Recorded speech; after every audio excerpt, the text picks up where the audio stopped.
Intéressons-nous à présent à la 8e réunion de l'Observatoire des marchés publics organisée ici à Abidjan et c'est la première fois depuis la création de l'institution. Les participants venus des États membres de l'UEMOA ont échangé autour d'une meilleure gestion des marchés publics. Le reportage de Noël Ngagno. Premières assises à Abidjan de l'Observatoire des marchés publics.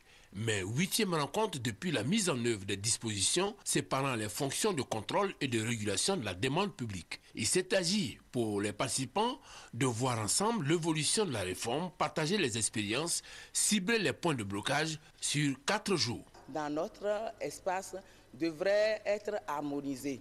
De même au niveau des tests, au niveau des marchés, même dans la passation des marchés, il y a des indicateurs qui varient d'un pays à un autre alors que nous faisons partie du même espace. Au-delà de ces obstacles, la disposition communautaire est bien vécue dans l'ensemble des pays de l'UEMOA, à la grande satisfaction des parties prenantes. Dès le départ, nous avons cru devoir former tous azimuts l'ensemble des intervenants de la commande publique. L'administration pour lui permettre de savoir comment mieux acheter.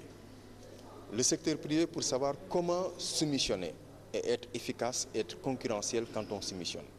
Le secteur privé également qui devait avoir de la sensibilisation, comprendre les mécanismes et jouer son rôle de vigilance et de vigie. L'autorité nationale de régulation des marchés publics de Côte d'Ivoire, la Benjamine, depuis la mise en œuvre, mais héritière d'une longue pratique de transparence, s'est réjouie de la tenue des assises d'Abidjan. Il est impossible d'évoluer autrement que par l'intégration sous-régionale. En Europe,